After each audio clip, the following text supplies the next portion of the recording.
এতগুলা সরকার এসেছে, জাতীয় সংসদে কোরআনের একটি আইনও চালু করে নাই। মাননীয় স্পিকার, সবচাইতে লজ্জা, সবচাইতে দুঃখজনক কথা হলো এটা। চাঁদাবাজ কোনো দলের সদস্য হতে পারে না। চাঁদাবাজ চাঁদাবাজি, তাদেরকে ধরতে হবে, গ্রেপ্তার করতে হবে। ইন্নাল হামদুলিল্লাহ ওয়াসসালাতু ওয়াসসালামু আলা রাসূলিল্লাহ ওয়া আলা আলিহি ওয়া আসহাবিহি আজমাইন। আসসালামু আলাইকুম ওয়া রাহমাতুল্লাহি ওয়া বারাকাতুহু।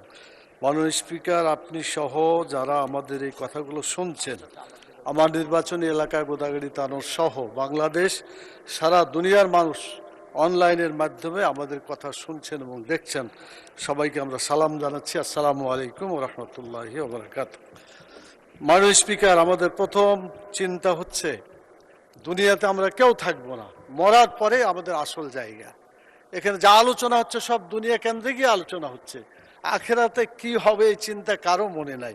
আল্লাহ তাআলা সূরা আলে ইমরানের 185 নম্বর আয়াতে বলেছেন, ফামান জুহজিহা আনিন নার ওয়া উদখিলাল জান্নাত ফাকাদ ফাজ। যে ব্যক্তি জাহান্নামের আগুন থেকে বাঁচতে পারল সেই সত্যিকার সফল হবে, এবং জান্নাতে প্রবেশ করতে পারল সেই সত্যিকার সফল হতে পারবে।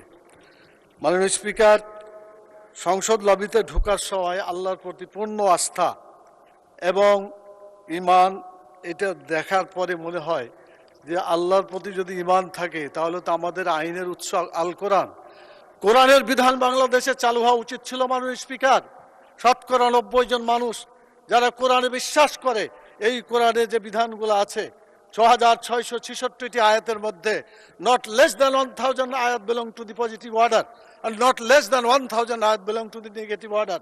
1000 আয়াত আছে যেগুলো হাবোধক আইন, 1000 আয়াত আছে যেগুলো নাবোধক নিষেধ।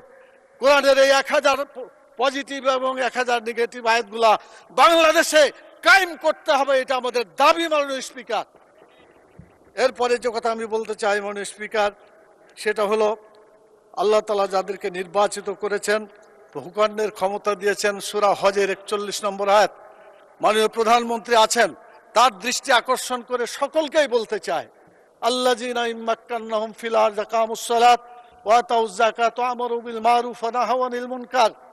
যারা রাষ্ট্র ক্ষমতা পাবে তারা দেশে নামাজ চালু করে মানুষের চরিত্র ভালো করে দেবে, এবং যাকাত চালু করে মানুষের ক্ষুধা দারিদ্র্য বেকারত্ব দেশ থেকে তারা বিতাড়িত করবে।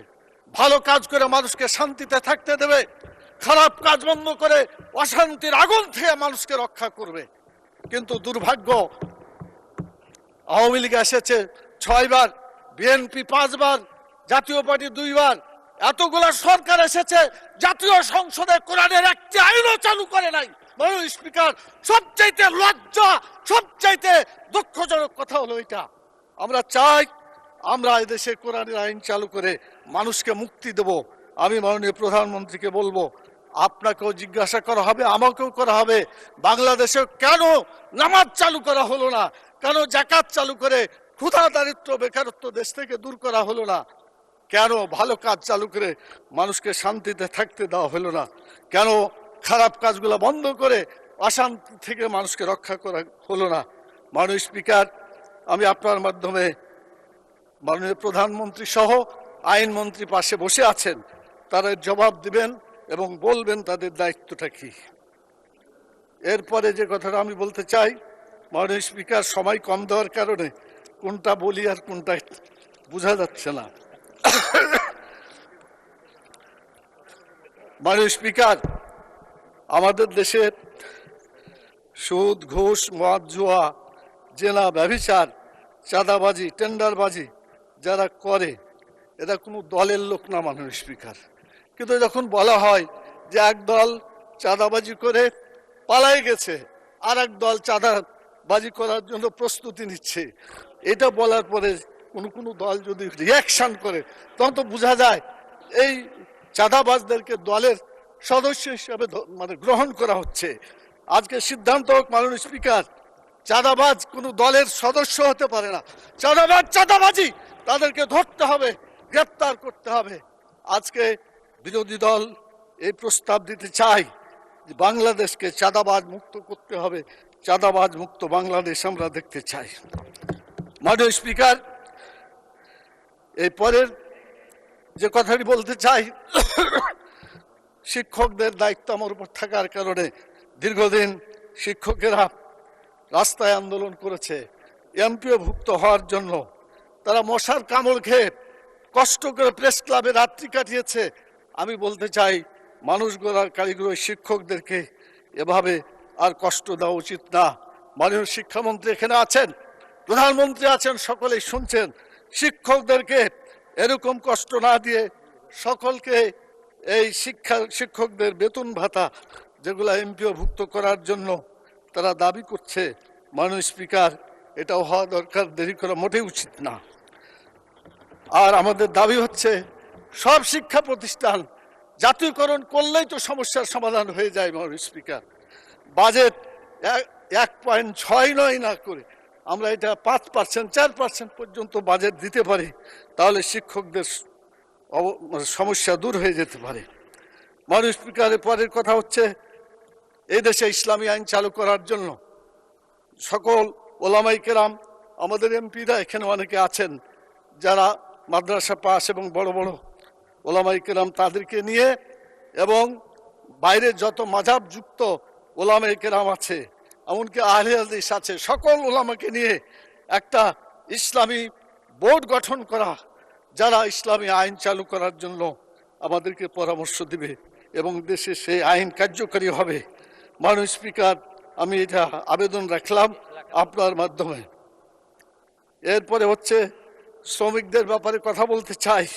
শ্রমিকরা অনেক কষ্টের মধ্যে আছে, তাদের বেতন বাড়ানো হয়নি, সর্বনিম্ন মজুরি বলা হয়, কিন্তু তারা এখন পর্যন্ত যা বলা হয়েছে, যা সিদ্ধান্ত হয়েছে, তা বাস্তবায়ন হচ্ছে না।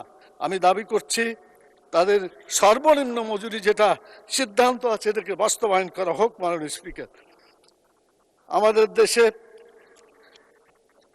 সব জায়গায় একই দাবি করা হয়। মাননীয় স্পিকার, সকল এমপি বলে আমার এখানে স্বাস্থ্য কেন্দ্র আছে, মেডিকেল আছে, অ্যাম্বুলেন্স নাই, কার অ্যাম্বুলেন্স আছে, ড্রাইভার নাই। একটা সিদ্ধান্ত হলে এই কথাগুলো বলা লাগে না। মাননীয় স্পিকার, সেটা হলো বাংলাদেশের যেখানেই স্বাস্থ্য কেন্দ্র আছে এবং হাসপাতাল আছে, সব জায়গায় অ্যাম্বুলেন্স থাকবে, ড্রাইভার থাকবে। এটা কোনো অবস্থাতেই এটা হতে পারে না। গাড়ি নাই, হাসপাতাল সেখানে আছে, রুগীরা আসবে কেমন করে যারা মরে যাচ্ছে? সেই জন্য বাংলাদেশের সকল স্বাস্থ্য কেন্দ্রে অ্যাম্বুলেন্স এবং ড্রাইভার নিশ্চিত করতে হবে। মাননীয় স্পিকার, এরপরে যে কথা আমি বলতে চাই মাননীয় স্পিকার, সেটা হলো গণভোট আর যে সংসদের ভোট যেটা হলো। মাননীয় স্পিকার, সেখানে দেখা যাচ্ছে আমরা একটা ভোটে শপথ নিলাম আর আরেকটা নিলাম না, তাহলে জনগণের ভোটের সাথে সত্যিকার ভালো আচরণ করা হলো না, জনগণের বিরুদ্ধে অবস্থান নেওয়া হলো। সেই জন্য মাননীয় সদস্য, আপনাকে আরো 2 মিনিট দেওয়া হলো, এই 2 মিনিটে কনক্লুড করুন। অন্তত 4 মিনিট দেন মাননীয় স্পিকার, আপনি তখন 10 মিনিট পর্যন্ত বাড়াইছেন। আচ্ছা, 3 মিনিট বলেন মাননীয় সদস্য। এখন যদি একই অর্ডারে সংসদ সদস্য নির্বাচিত হলো, আবার গণভোটও হইল, সংসদ সদস্যের শপথ নিলাম, গণভোট নিলাম না, যদি গণভোট বাতিল হয়ে যায় তাহলে সংসদ সদস্য পদও বাতিল হওয়ার আশঙ্কা আছে বলে বর্তমান যারা আইনজ্ঞ তারা এটা পর্যালোচনা করছেন। শেষে আমও যাবে, ছাড়াও যাবে। মাননীয় স্পিকার, অতএব গণভোটকে শপথ নিয়ে এটাকে কার্যকরী করতে হবে। আর এটা যদি না হয়, দ্বন্দ্ব যেখানে শুরু হয়েছে এই দ্বন্দ্বর সমাধান হবে বলে মনে হয় না। মাননীয় প্রধানমন্ত্রী বলেছেন অক্ষরে অক্ষরে এটা পালন করবেন, তাহলে শপথটা নিলে অসুবিধাটা কোথায়? আমরা তো বুঝি না। এজন্য শপথ নিয়ে এটা সমাধান করতে হবে। মাননীয় স্পিকার।